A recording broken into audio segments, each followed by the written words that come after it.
important to bookend that experience and make it good. You need to make it easy to take people's money. Mm-hmm.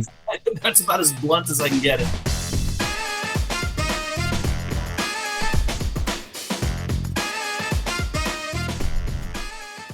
Hi, I'm Russ, and this is the Memory Makers Podcast, the show that helps you create amazing customer experiences and make more memories.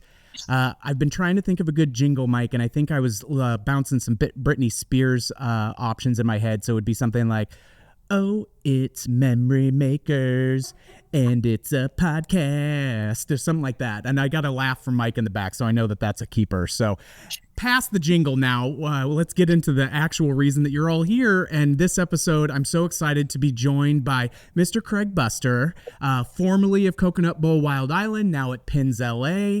A wonderful human being. If you don't know Craig, you are missing out. A beautiful human being, but also gets after it on all things. And so I'm really excited to dive in with you, Craig. How is the new year treating you so far?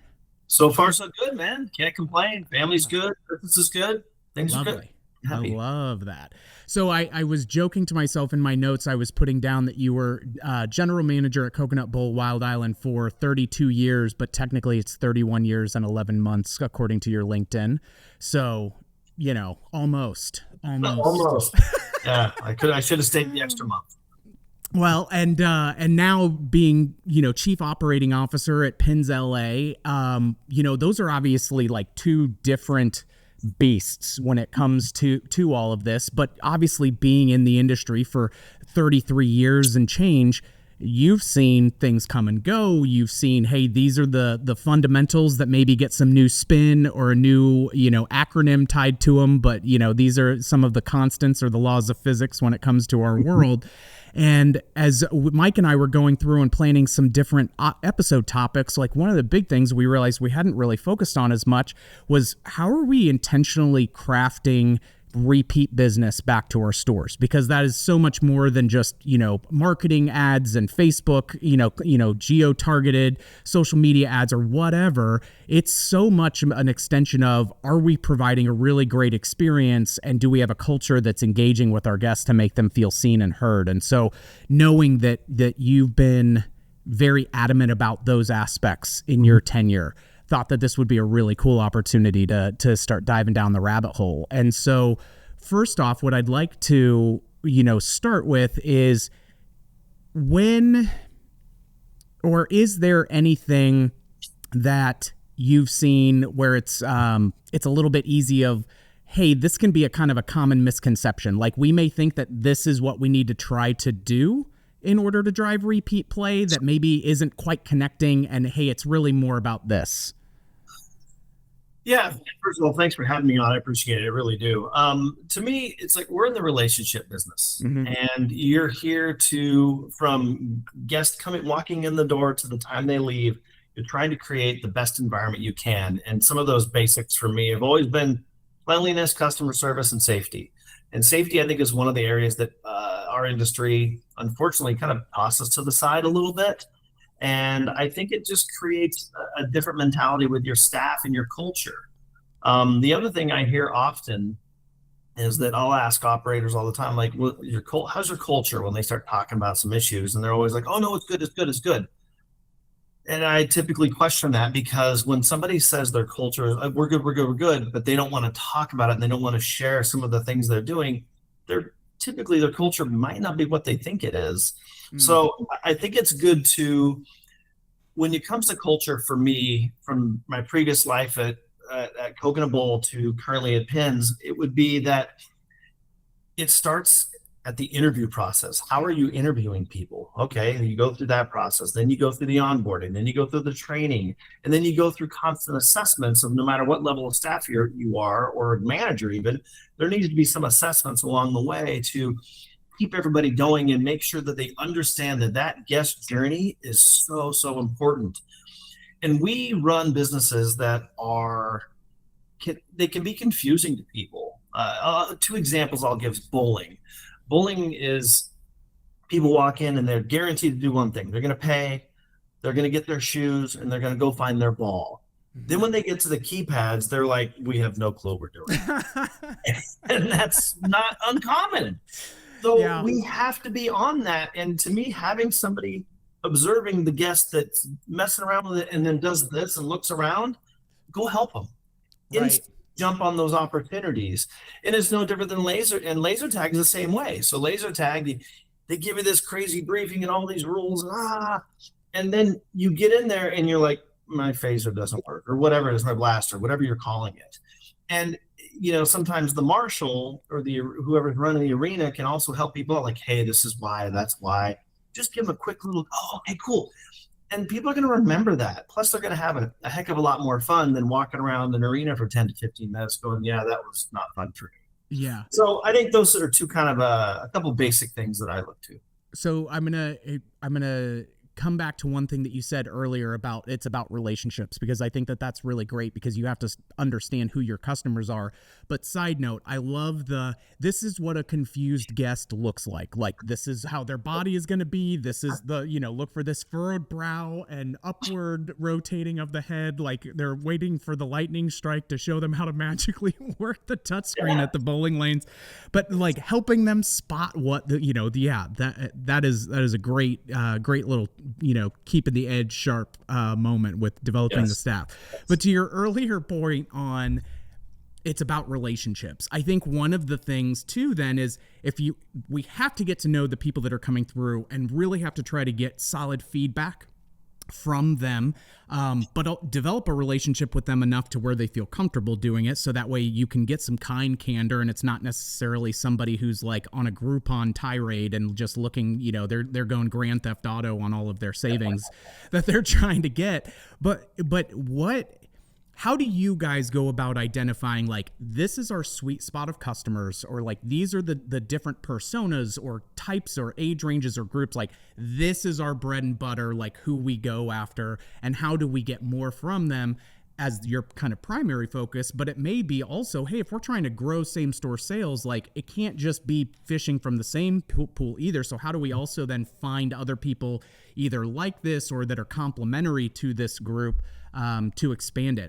Is there anything that you guys are doing or anything that you've done previously that really helps you identify, like, oh, great, like, if we could put up a wanted poster for our ideal customer, like, this is typically some, high level factors that we try to identify? Yeah, in my previous life at Coconut Bowl, we ended up we went through a rebranding process a couple times, which I thought was a big load of crap. And in the end, it's not. So if you don't know your brand, you need to know your brand. And then we went through a rebranding, and it wasn't a major one, just some tweaks of things. And we brought in some focus groups of guests of ours, league bowlers, season pass holders, that type of thing, and just kind of got some honest feedback from them. I thought was really beneficial to us. And then we all know we're marketing after families. That's really what you're going after. But every market is so different. Like back in Reno, it's families, league bowlers, and some young adults. Here, it's families. I don't have any league bowlers yet.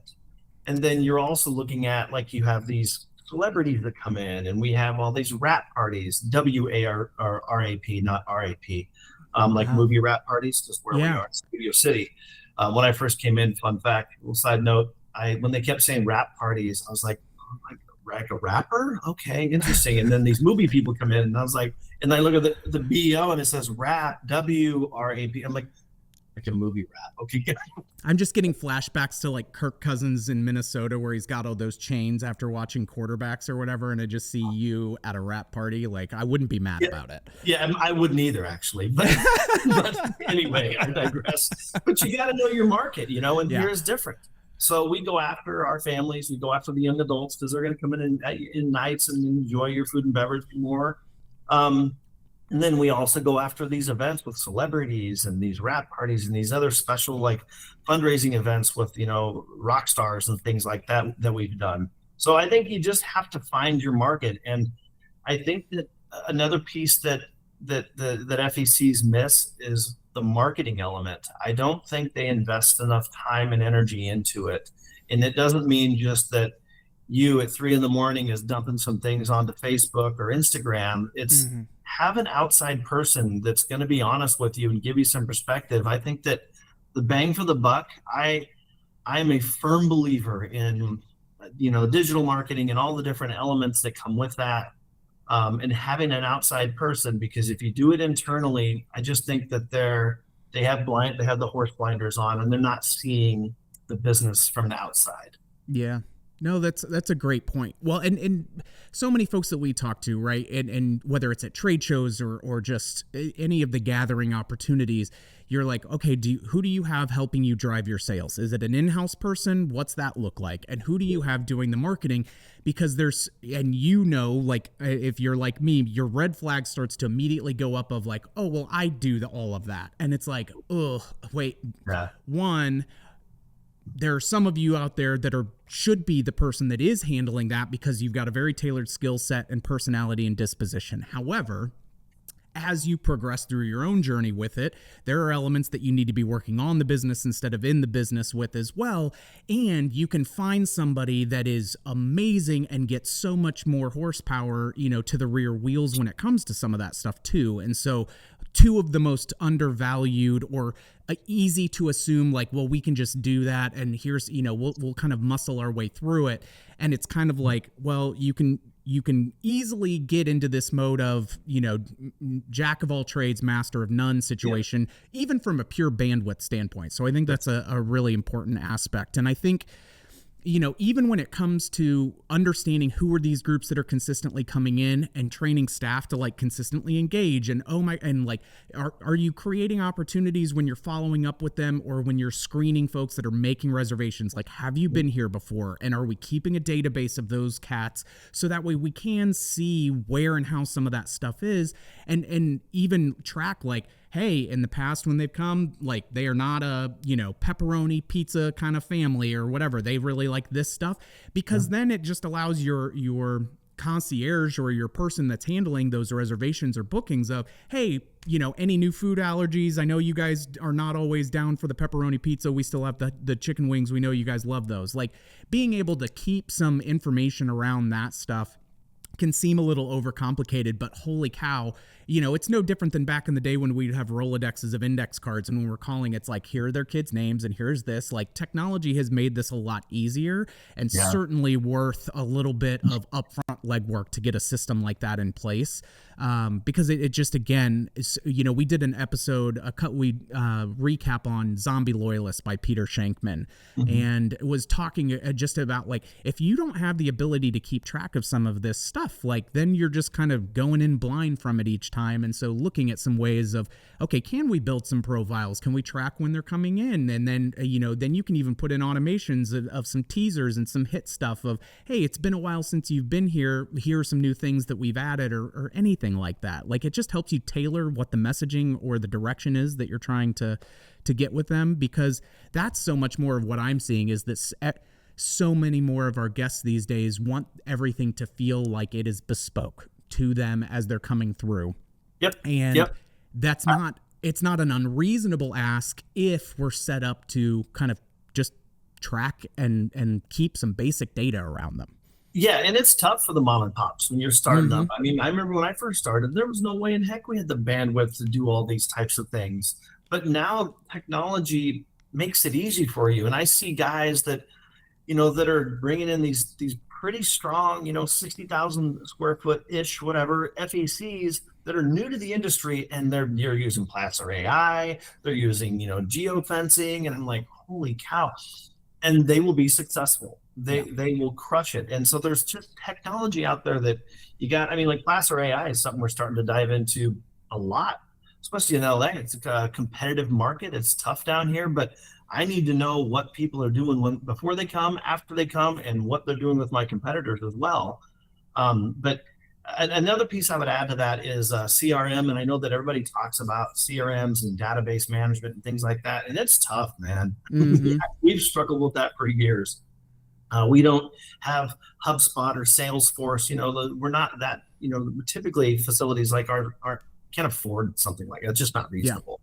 But there is still ways to do it within your booking programs. Like we use Triple Seat here and at my last place, and there's a lot to it. Like to your point, like you could put in there that Joe Schmo doesn't like pepperoni pizzas. And so when they come back next year, hey, notice you don't want pepperoni. How about the barbecue chicken? Whatever it might be. So it And people like that. It's a feel good to a guest. They go, oh, it's nice. They remember. Mm-hmm. All you Yeah. do is type it in and it's done and it's there for eternity. Yeah. I just think there's ways to use technology in however you want to, and understanding your market is key, man. I mean, Yeah. I'm learning that.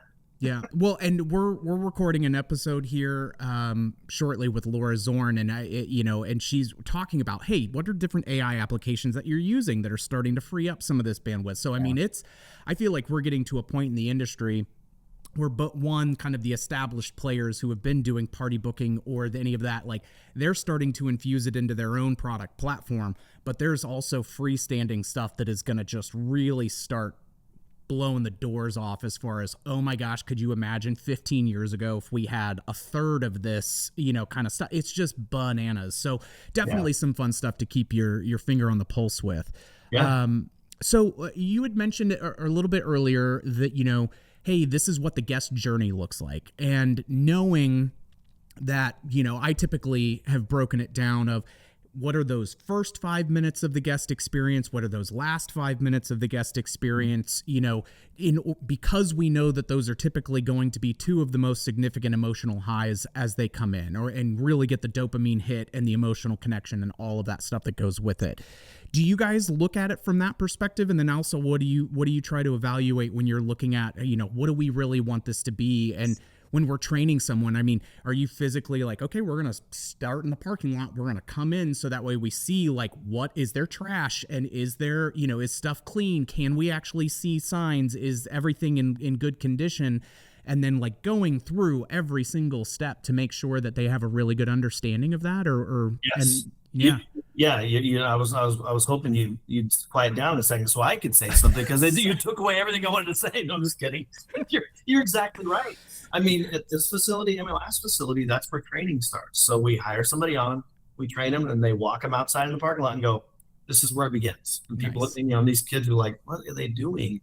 So everything you said, is the parking lot clean? Is it lines? Is it a big pothole? Whatever there is, and then that first five, you're right. The first five and last five are super important to bookend that experience and make it good. You need to make it easy to take people's money. Mm-hmm. That's about as blunt as I can get. And the guy I worked with, Dominic, at my Coconut Bowl, he was the one that would always say that. Don't get out of your own way. Make it as easy as possible. If they can purchase things online, whatever it might be, and if they can't, that's fine too. But if they can purchase things online before they get to your facility, and it makes that guest journey better, then do it. If not, make sure that you're pricing your signage and that initial, when they walk into your facility, if they're walking in confused, which we saw all the time at Coconut Bowl. Oh my goodness, people walk in, they're just instantly overwhelmed because there's too much going on, and all of a sudden their kids scatter like roaches when the light gets turned on.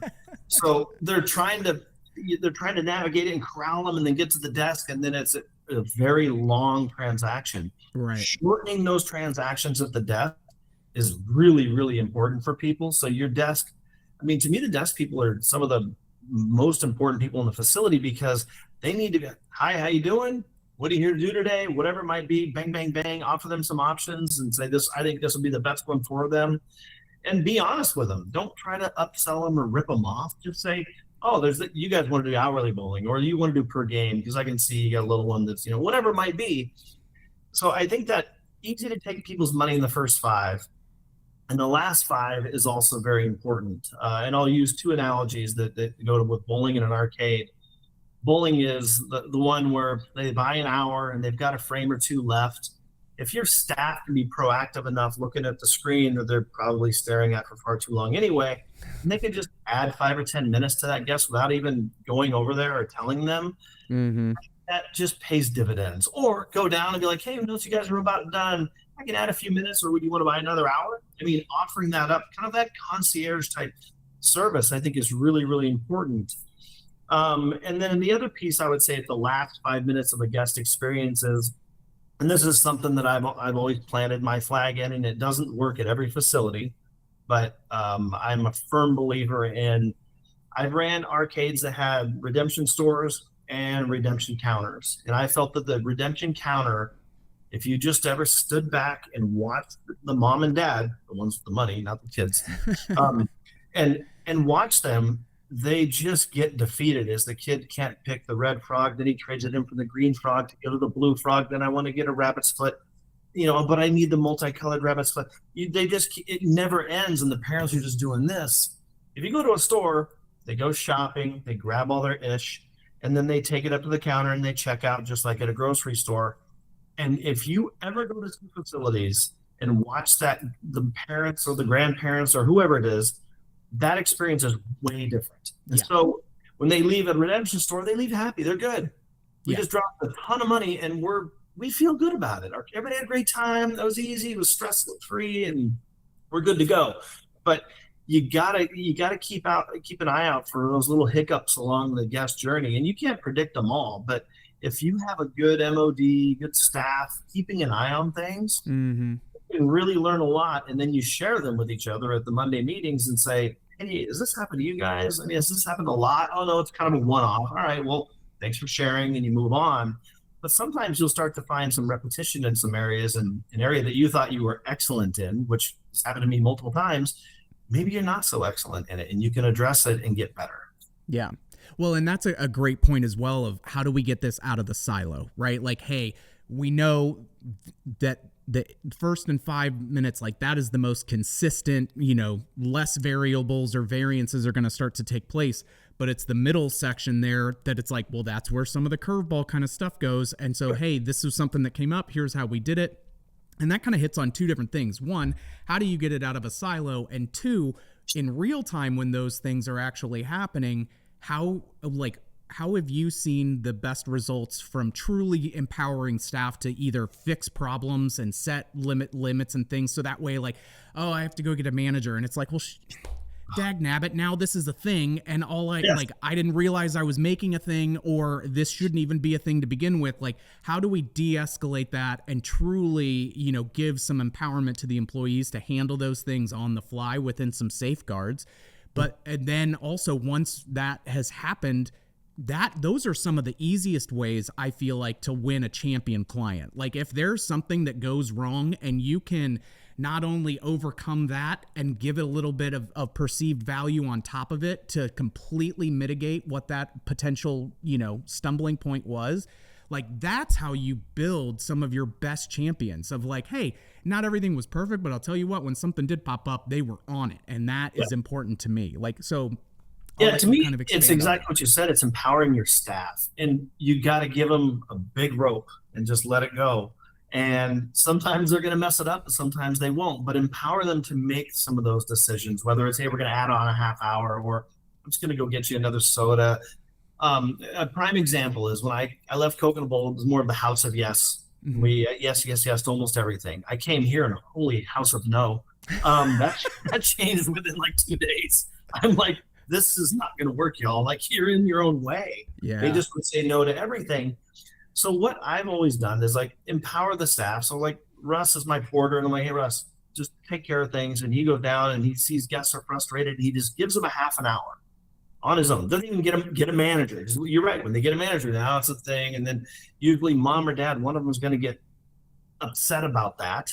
So empower them to do that. And then what I ask them to do is go find a manager and say, hey, this just happened on lane, whatever. And this is what I did. Are we cool?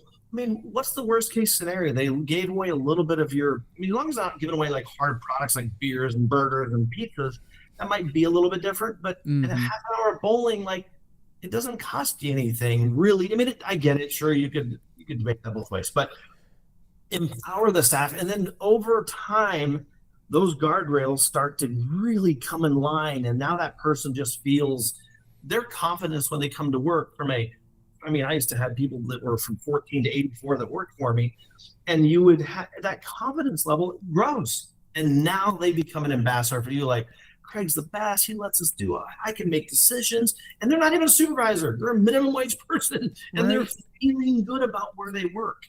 Yeah. And then that goes out into the community, and it just creates a monster for you in a positive.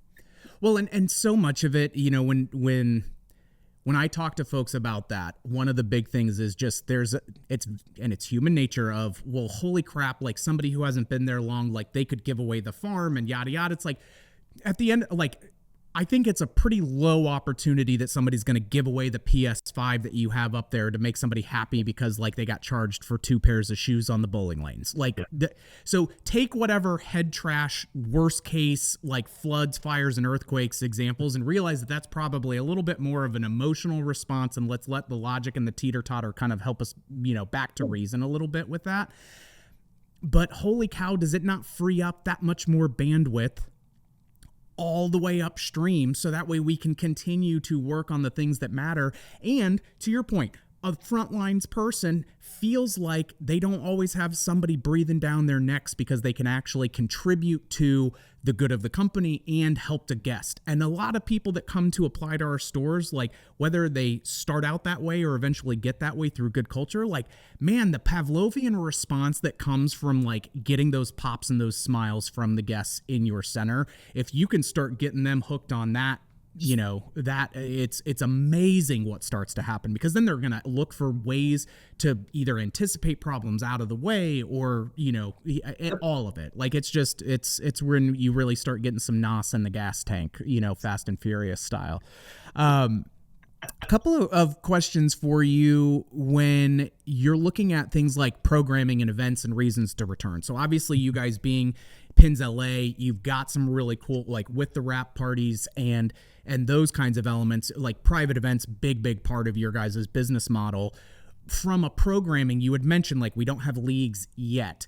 Mm-hmm.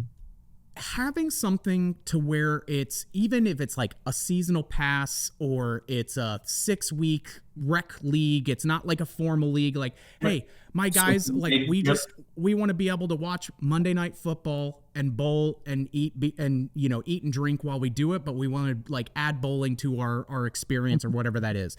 What are some of the things that you look for that are not like, don't have to be that like traditional old school league piece, but like what goes into some of the different ideas as you guys kick around and tinker and experiment? What are some fun things that you guys try to come up with on that programming side beyond just like the private parties and and the birthdays and things? Oh, that's a tough question. I would say that requires myself and leadership. A lot of times it starts with listening to what guests kind of want, and they'll kind of help dictate that a little bit. We do have social leagues here. That's something we started when I got on board, and those are exactly what you said. They just come in, it's for no money. They pay up front for the whole season, and it's done okay for us. Not great. But ways that we've tried to build that and basically what it is 10-week social bowling leagues. They come in, they eat, they drink, the black lights are on, music's loud.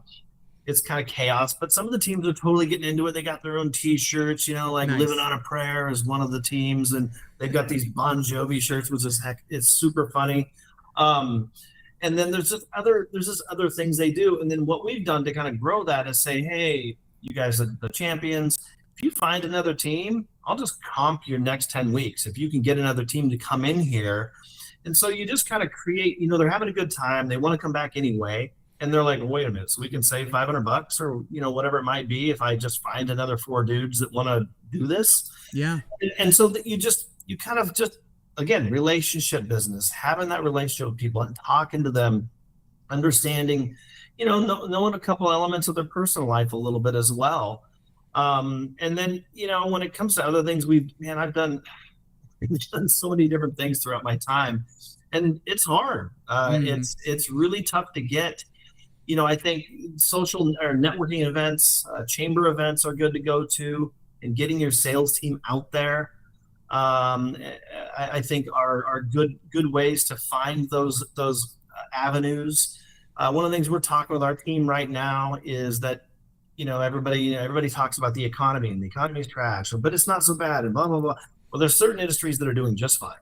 Mm-hmm. And people need to go, okay, what industries are doing okay? And let's find those within our 5-mile radius and go after them. Deliver them cookies on a Friday. With no sales call at all. Be like, hey, look, just want to bring them lunch. That's something we're going to start doing next month. Is we started these, we blew up with these caterings, these great caterings we have. and we're going to start bringing them a catered lunch for 20 people. There's nothing, you don't even have to, I can care less if they even come here. But you know what we did is we might get one person, or they might think about us in a year, but we just need to get out into the community. Community events, I think, are really important. One of our events coordinator here came up with, we started doing like a farmer's market in our parking lot. Oh, nice. So there's no parking on Ventura Boulevard. We own it all. Yeah. So we decided to, like on a Saturday or Sunday morning, reach out to a bunch of vendors around town that go to these local farmers markets and whatever wares they happen to be selling. And we have a little market. We set up a little bar with like $15 unlimited mimosas.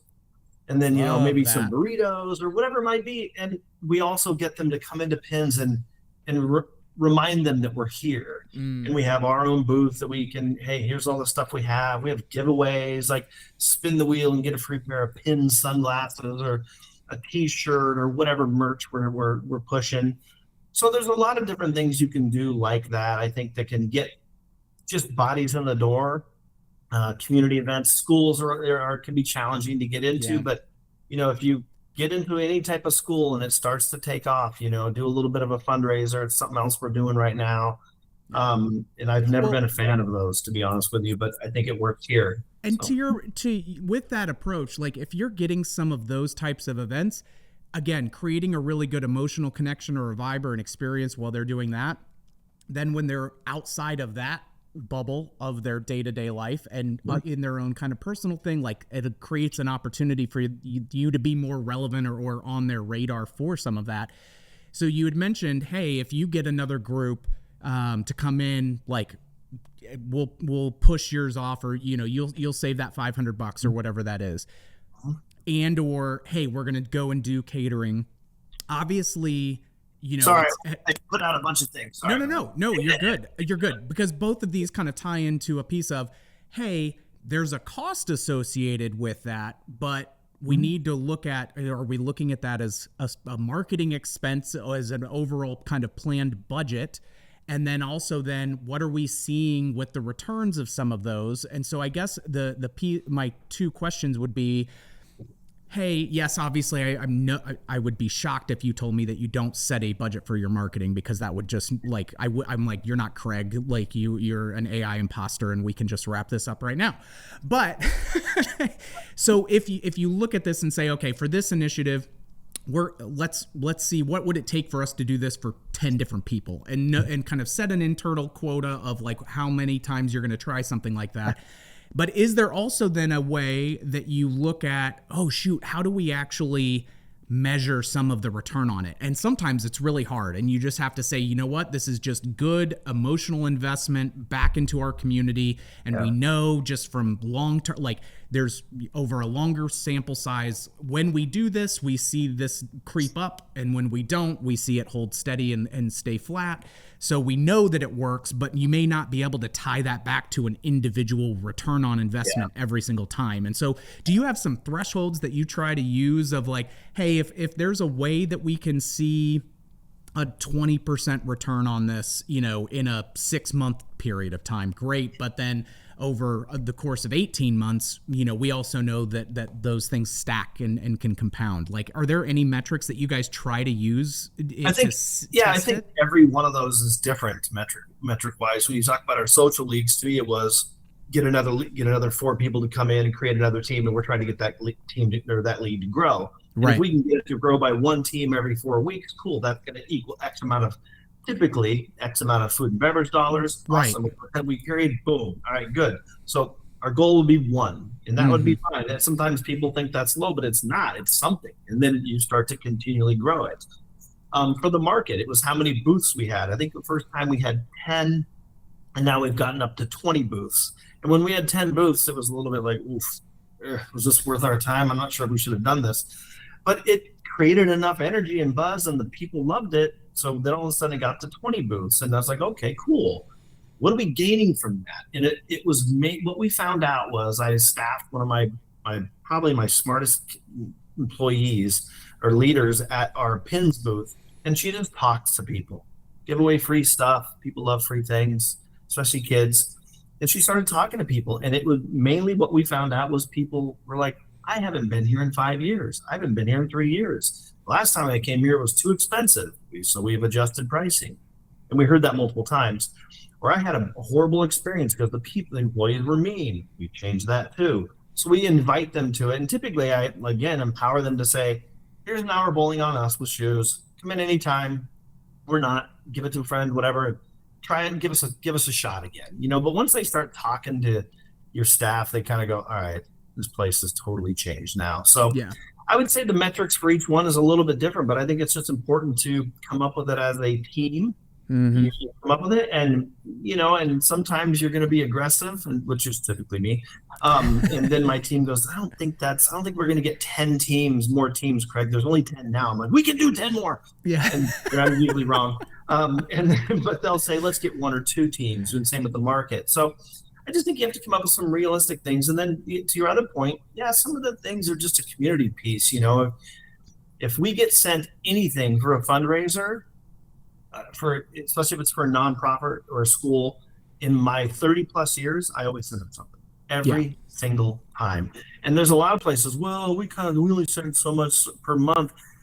The what is it? I forget I'm losing the word right now, but the redemption rate is really low typically on that type of stuff. So it's just toss it out there. If nothing else, it's just awareness. People will remember that you're good for fundraiser goods or wares or whatever it is every time, and they might remember you, or they're going to talk to a friend or whatnot. So yeah. The biggest piece, or just a little side note to that, would be in my last facility, we had senior leagues, and I believe we had about 500 senior league bowlers. Holy cow, the best brand ambassadors you could ever find in your life. Really? They were amazing because I'm getting there, but what do old people like to do? Talk. So they go, I take my grandkid, and they would they were the best brand ambassadors for us. And then we hired some of them to be like these league specialists. And then we would have people wanting to take that. They wanted to work again because they just thought it was cool. And they wanted to work at a place that they feel comfortable at. But the seniors, man, were great brand ambassadors. And we would see, 2, 3, 4 generations of people at times during the holidays in our facility. And I just would look back and go, wow, we're doing something special here, man. That's awesome. Well, man, are we not stupid lucky to get to do what we do? Correct. It's ridiculous. It's ridiculous. I really appreciate you. I'll tease you with this last question. Before I let anybody go, when we have guests on, I love to see hey, is there a favorite audiobook or book or quote or podcast or, it's something that's either, hey, this has been my North Star for, 20 plus years at this point, or, hey, I just came across this thing last week and I think it's the bee's knees. Yeah. I'm not the best guy at this, but I would have to say probably one of the best books, or one of the coolest books I've read was, I think it's Green Lights, Matthew McConaughey. Yeah. I just that really resonated with me.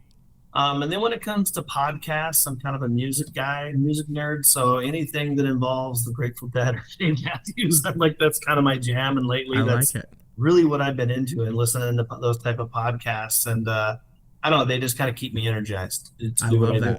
I love that. I appreciate it out of you, good sir. Thank you. You as well, man. Thanks for having me, man. I can't believe it took this long, and it was great to hear all of your different crazy sayings as usual. So. I don't know what it is that, there's a 6th love language, and it's alliteration and metaphor, and I'm pretty sure that's mine. Bro, you kill it. Nobody does it better. It's insane. So I like to make peanut butter cups out of things, Craig. That's there we go. For crime's sake, man. You're the best, dude. I appreciate what you do for all of us. So thank you. It's mutual, and I appreciate you so much. With that, thank you all for joining us on this episode. So many amazing takeaways. You're going to have to give this a couple of listens because we have got, this is a packed one. If you like what you heard, please give us the 5-star review if we've earned it, and we're always grateful for that. If you have ideas for other episodes that you want to see, hit us up on our social media channels, and we'll make sure to get that into the mix. Big shout out, as always, to Mikey Mike on the 1s and 2s, working the Ultranet for us, the hero behind all of this, and we'll catch you on the next one, troublemakers.